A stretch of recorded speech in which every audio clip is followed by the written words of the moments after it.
السلام علیکم ناظرین۔ آج سورہ واقعہ کا 1450 سالہ قدیم اور نایاب عمل آپ کے ساتھ شیئر کیا جائے گا۔ یہ میرے ان تمام بہنوں بھائیوں کے لیے دولت کا سیلاب لانے کی چابی ہے جنہیں اکثر فقر و فاقے کا سامنا رہتا ہے۔ آپ میرے کہنے کے اوپر آج کا یہ مبارک وظیفہ کر لو، اس کی برکت سے انشاءاللہ رزق کی کثرت ہو جائے گی، فقر و فاقے سے جان چھوٹ جائے گی، غیبی ذرائع سے آپ کو رزق ملنا شروع ہو جائے گا۔ آپ کو اس وظیفے کے بعد کبھی مال و دولت پیسوں کی کمی نہیں ہوگی، ہمیشہ خوشحال رہو گے۔ میری دعا ہے کہ اللہ آپ کو ہمیشہ خوشحال رکھے، آپ کو برکت والا رزق عطا فرمائے، کبھی رزق کی تنگی کا شکار نہ ہونے دے، آمین۔ ناظرین، سورہ واقعہ کا یہ وظیفہ صحابہ کرام کا بھی معمول رہا ہے۔ صحابہ بھی سورہ واقعہ کے اس وظیفے کو کیا کرتے تھے، تو کہنے کا مقصد یہ ہے کہ آپ بھی اسے ضرور کریں، انشاءاللہ اس کی برکتیں آسمان سے اترتی آپ خود محسوس کریں گے۔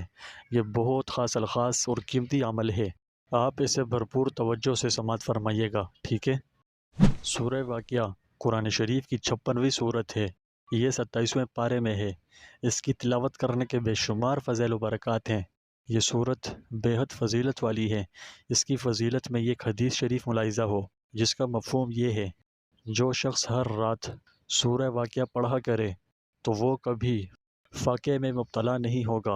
اس حدیث کے مفہوم سے معلوم ہوا کہ یہ سورت اپنے پڑھنے والے کے لیے فقر و فاقے سے حفاظت کرنے کا کام سر انجام دیتی ہے، اس لیے ہر بندہ بندی اس کی تلاوت کرنے کا معمول بنا لے، اور اس بات کی حتی الامکان کوشش کرنی چاہیے کہ اس وظیفے کے دوران ایک دن کا بھی ناغہ نہیں لانا چاہیے۔ اس کی پابندی سے شوق و ذوق کے ساتھ روزانہ کوئی یہ خاص ٹائم مقرر کر کے تلاوت کرنی چاہیے۔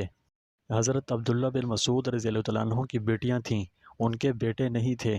ان کے مرض وفات میں حضرت عثمان غنی رضی اللہ تعالیٰ عنہ عیادت کے لیے تشریف لے گئے۔ حضرت عثمان نے پوچھا، تمہیں کیا تکلیف ہے؟ تو فرمایا، اپنے گناہوں کی۔ حضرت عثمان نے پوچھا، آپ کیا چاہتے ہیں؟ تو فرمایا، اپنے رب کی رحمت۔ پھر حضرت عثمان نے فرمایا کہ میں آپ کے لیے کسی طبیب کو بلا لاتا ہوں۔ تو فرمایا، مجھے طبیب نے ہی بیمار کیا ہے، یعنی ان کے کہنے کا مقصد یہ تھا کہ سب سے بڑا طبیب تو اللہ ہی ہے، بیماری شفا صرف اسی کے ہاتھ میں ہے، تو اس لیے ایسا فرمایا۔ حضرت عثمان نے کہا، میں آپ کے لیے بیت المال سے کوئی عطیہ بھیج دوں؟ تو فرمایا، مجھے اس کی کوئی حاجت نہیں۔ تو حضرت عثمان نے فرمایا کہ عطیہ لے لیجئے، کیونکہ وہ آپ کے بعد آپ کی لڑکیوں کے کام آئے گا۔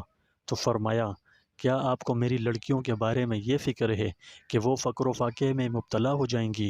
مگر مجھے اس بارے میں فکر اس لیے نہیں کہ میں نے اپنی لڑکیوں کو یہ تاکید کر رکھی ہے کہ وہ ہر رات سورہ واقعہ پڑھا کریں، کیونکہ میں نے رسول اللہ صلی اللہ علیہ وآلہ وسلم سے سنا ہے کہ جو شخص ہر رات میں سورہ واقعہ پڑھا کرے وہ کبھی فاقے میں مبتلا نہیں ہوگا۔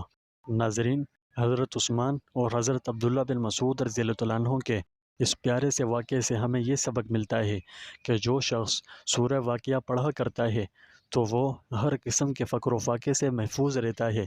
تو کہنے کا مقصد یہ ہے کہ یہ وظیفہ خود رسول اللہ صلی اللہ علیہ وسلم کا بتایا ہوا وظیفہ ہے۔ رسول اللہ صلی اللہ علیہ وسلم نے اپنے ارشاد میں خود اس بات کا حکم دیا کہ سورہ واقعہ فقر و فاقے سے نجات دینے والی سورت ہے۔ آپ اپنے گھروں میں اس کے پڑھنے کا اہتمام کیا کریں، اس کی برکت سے محتاجی وغیرہ دور ہوگی۔ یہ وظیفہ رسول اللہ صلی اللہ علیہ وسلم نے آج سے تقریباً 1450 سال پہلے بیان کیا تھا۔ حضرات صحابہ کرام آپ کے بتائے ہوئے اس وظیفے پر عمل کرتے تھے اور اپنی بیٹیوں کو یہ حکم دیتے تھے کہ وہ ہر رات سورہ واقعہ پڑھا کریں اور کبھی اس کو نہ چھوڑا کریں۔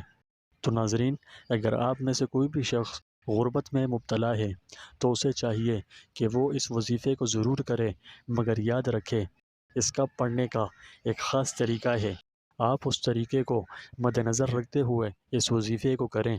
اس سورہ مبارکہ کو آپ نے باوضو ہو کر پڑھنا ہے، اور آپ کی نیت یہ ہو کہ اے اللہ، یہ قرآن تیرا کلام ہے، تو نے اپنے کلام میں بڑی تاثیر رکھی ہے، اس میں برکتوں کے خزانے رکھے ہیں، تو اے اللہ تو مجھے اپنے کلام شریف کی برکت سے اور یہ جو میں سورۃ واقعہ پڑھ رہا ہوں یا پڑھ رہی ہوں یہ آپ کی رضا کے لیے پڑھ رہے ہیں، اور اے اللہ اس سورہ مبارکہ کو پڑھنے سے جو فوائد ہیں، برکات ہیں، تو اے اللہ تو ہمیں وہ بھی نصیب فرما۔ آپ اس نیت کے ساتھ اس وظیفے کو کیجیے گا، اور اس وظیفے کو نماز مغرب ادا کرنے کے بعد کریں۔ جب آپ مغرب کی نماز پڑھ لیں تو گھر آ کر یہ سورت اس نیت سے پڑھیں جیسے میں نے کہا ہے، اور اس طرح پڑھیں کہ جلد بازی نہ کریں اور خوب آرام و سکون اور تجوید و ترتیل کے ساتھ پڑھیں۔ روزانہ اسی وقت یعنی مغرب کی نماز پڑھنے کے بعد اس وظیفے کو کرنے کا معمول بنا لیں اور ہمیشہ کرتے رہیں انشاءاللہ۔ جیسے رسول اللہ صلی اللہ علیہ وسلم نے اس کی فضیلت بیان فرمائی وہ آپ کو ضرور حاصل ہوگی۔ اس وظیفے کو یعنی سورہ واقعہ صرف ایک مرتبہ پڑھنی ہے، جیسا میں نے بتایا ہے ویسے ہی پڑھنی ہے انشاءاللہ۔ چند دنوں میں ہی آپ اس کی برکات اپنی آنکھوں سے دیکھیں گے۔ ناظرین اس وظیفے کو سب کر سکتے ہیں، بس آپ نے اتنا کرنا ہے کہ ویڈیو کو لائک کر کے چینل کو سبسکرائب کرنا ہے اور گھنٹی کو دبا کر آل کے آپشن کو سلیکٹ کرنا ہے، پھر اس وظیفے کو کرنا ہے۔ یہ نئے لوگوں کے لیے بتا رہا ہوں، جنہوں نے کیا ہوا ہے تو انہیں صرف ویڈیو کو لائک کرنا ہے۔ اس سے آپ کو یہ فائدہ ہوگا کہ جب آپ آزمودہ وظائف چینل کا حصہ ہوں گے تو آپ کو اچھے وظائف ملیں گے، جس سے آپ کی زندگیوں میں آسانیاں آئیں گی۔ یہ تھا آج کا عمل۔ امید ہے ویڈیو آپ کو اچھی لگی ہوگی۔ اگر تھوڑی سی بھی اچھی لگی تو ویڈیو کو لائک کریں۔ آپ اپنے اور اپنے اہل و عیال کے لیے ہم سے دعا کروانا چاہتے ہیں تو وہ بھی کومنٹ سیکشن میں ہمیں دعا کے لیے کومنٹ کریں۔ آپ کے کومنٹس کو دیکھتے ہوئے انشاءاللہ ہم آپ کے لیے خصوصی دعا کریں گے۔ اس ویڈیو کو صدقہ جاریہ سمجھتے ہوئے اپنے تمام دوستوں اور جاننے والوں کے ساتھ بھی شیئر کریں۔ اگر آپ اس چینل پر نئے ہیں اور اس چینل کو سبسکرائب نہیں کیا تو براہ کرم کر دیں، کیونکہ میں آپ لوگوں کے لیے ایسے ہی اچھے اور آزمودہ وظائف لاتا رہتا ہوں۔ اگلی ویڈیو تک کے لیے مجھے دیجیے اجازت۔ اللہ حافظ۔